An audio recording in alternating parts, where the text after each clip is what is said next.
बहुत समय पहले की बात है। एक छोटे से गांव में एक परिवार रहता था। उसमें एक माँ और उसके पिताजी रहते थे। उनका एक बेटा भी था जिसका नाम कार्तिक था। कार्तिक अपने माँ बाप का बहुत ही ध्यान रखता था। वह उनकी हर बात मानता था। वह अपने माँ बाप का हर काम करता था। वह कभी भी अपने माँ बाप की कोई भी बात नहीं टालता था। एक दिन की बात है, कार्तिक के घर एक औरत आती है। उसका नाम बिमला होता है और वह कार्तिक की माँ से कहती है, कार्तिक की माँ, कैसी हो? मैं ठीक हूँ। और तुम बताओ, कैसे आना हुआ? आज हमारे घर का रास्ता कैसे भूल गई? सुना है तुम कार्तिक के लिए लड़की देख रहे हो। हाँ बहन, लड़की तो देख ही रहे हैं, पर कोई लड़की पसंद ही नहीं आ रही। बिमला को पता था कि कार्तिक की माँ लालची किस्म की औरत है। वो किसी ऐसी वैसी लड़की से शादी नहीं करेगी। तभी बिमला कार्तिक की माँ से कहती है, एक लड़की है तो उसका नाम चंदा है। सुंदर भी खूब है, पढ़ी लिखी भी काफी है और माल भी बहुत देंगे।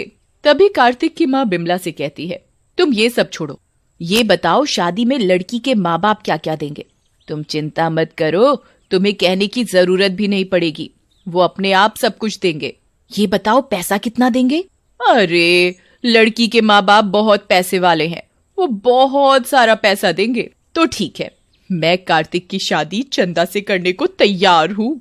और अगले हफ्ते कार्तिक की माँ कार्तिक की शादी चंदा से कर देती है और चंदा नई नवेली दुल्हन बनकर अपने ससुराल में आती है। ससुराल में सभी लोग चंदा का खूब अच्छे से स्वागत करते हैं। और अगले दिन लेकिन कार्तिक की माँ का तो ध्यान चंदा के साथ लाए सामान पर था। तभी कार्तिक की माँ चंदा से कहती है, तेरे बाप ने शादी तो ठीक ठाक कर दी, लेकिन शादी में पैसा तो दिया ही नहीं। शादी से पहले आपने तो ऐसा कुछ बोला नहीं था। हमने तेरे माँ बाप से कुछ नहीं मांगा तो इसका मतलब ये नहीं कि वो अपनी बेटी की शादी में कुछ दे ही ना। चंदा अपनी सास की बात सुनकर बहुत रोती है। तभी कार्तिक चंदा से कहता है, अब रोती ही रहोगी या कुछ खाने के लिए भी बनाओगी? कब से हम लोग भूखे बैठे हैं। जी अभी लाई। और चंदा रसोई घर में खाना बनाने चली जाती है। तभी उसकी सास चंदा को आवाज लगाती है, अब खाना ही बनाती रहेगी या चाय भी पिलाएगी? चंदा रसोई में से आवाज लगाती है, जी माँ जी, अभी लाई।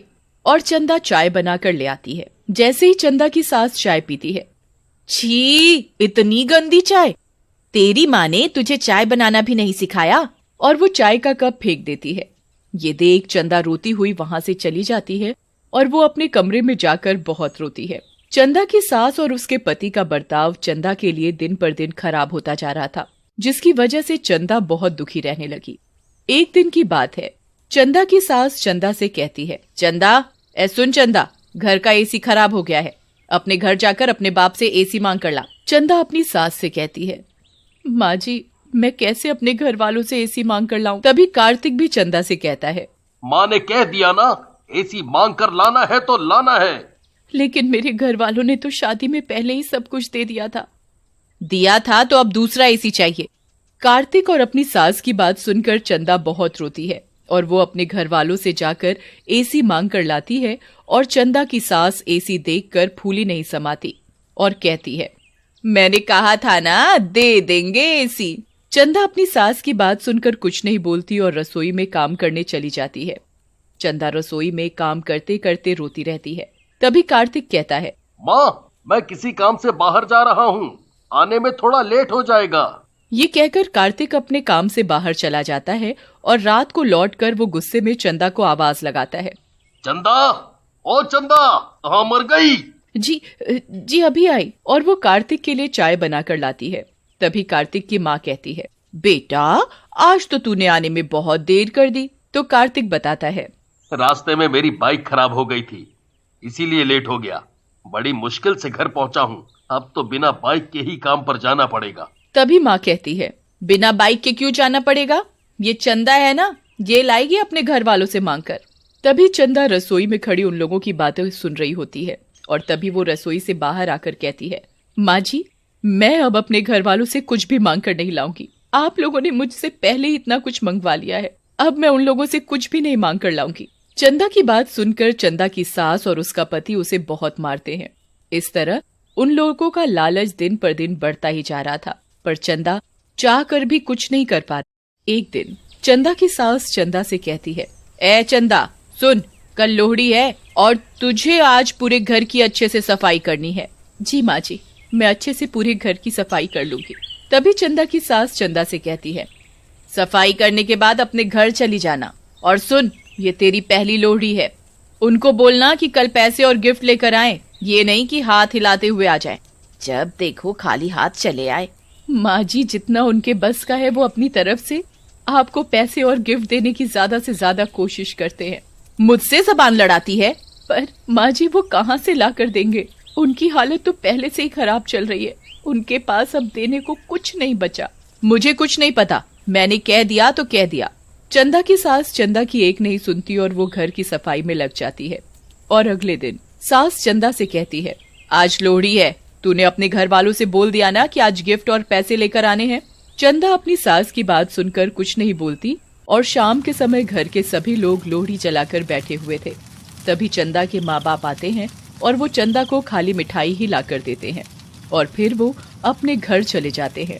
तभी चंदा की सास और पति चंदा से कहते हैं, तेरे माँ बाप ये मिठाई लाते हुए शर्म नहीं आई? माँ जी, उनके पास आपको देने के लिए कुछ भी नहीं है, उनका काम भी बंद हो गया है, वो कहाँ से देंगे? ये बात सुनकर कार्तिक और उसकी माँ गुस्से से आग बबूला हो जाते हैं और वो चंदा को बहुत मारते हैं।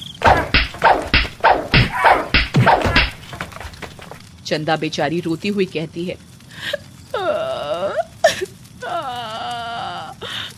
मुझे मत मारो, मुझे छोड़ दो। छोड़ दे। तभी कार्तिक की माँ कहती है, ये ऐसे नहीं मानेगी, इसे और मार। कार्तिक चंदा को इतना मारता है कि वो लोहड़ी की आग में गिर जाती है और चंदा के कपड़ों में आग लग जाती है और वो चिल्लाती है, कोई बचाओ, मैं जल रही हूँ, बचाओ। वो चिल्लाती रहती है पर उसे कोई नहीं बचाता और वो पूरी तरह जलकर मर जाती है और वो एक चुड़ैल बन जाती है। और रात को जब कार्तिक अपने कमरे में सोया हुआ था तो वो कार्तिक के कमरे में आती है और उसे जोर से थप्पड़ मारती है। तभी कार्तिक की आंख खुल जाती है मम्मी। और वो चुड़ैल को देखकर चिल्लाने लगता है, चुड़ैल, चुड़ैल, कोई बचाओ। बचाओ, कोई नहीं बचाएगा तुझे, तू चाहे कितना भी चिल्ला ले। चुड़ैल की शक्ति से कार्तिक के चिल्लाने की आवाज किसी को सुनाई नहीं देती और चुड़ैल कार्तिक के बाल पकड़कर कार्तिक को बहुत मारती है।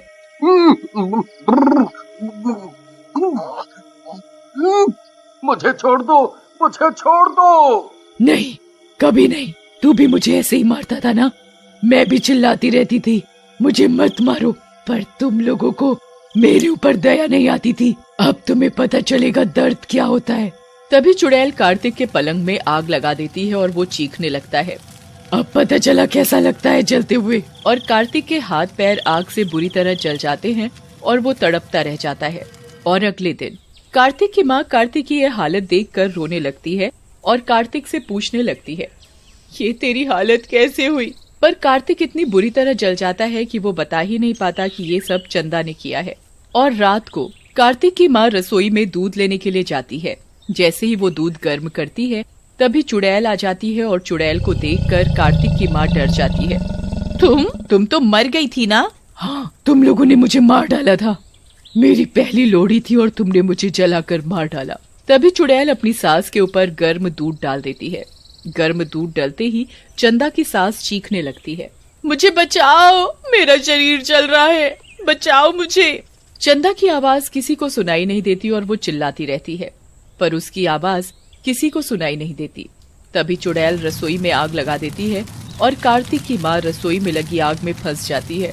मुझे मत जलाओ, अपनी पराई तो मत जलाओ, अब तुझे पता चलेगा कैसा लगता है जलते हुए। ले, अब तू भी चल। मत जलाओ, मुझे मत मारो, मैं जल रही हूँ। तुम लोगों के लालच की वजह से मेरे माँ बाप को कितनी तकलीफ झेलनी पड़ी, पर तब भी तुम लोगों को दया नहीं आई। मैं भी चिल्ला रही थी पर तुम लोगों ने मेरी एक नहीं सुनी और मुझे जलाकर मार डाला।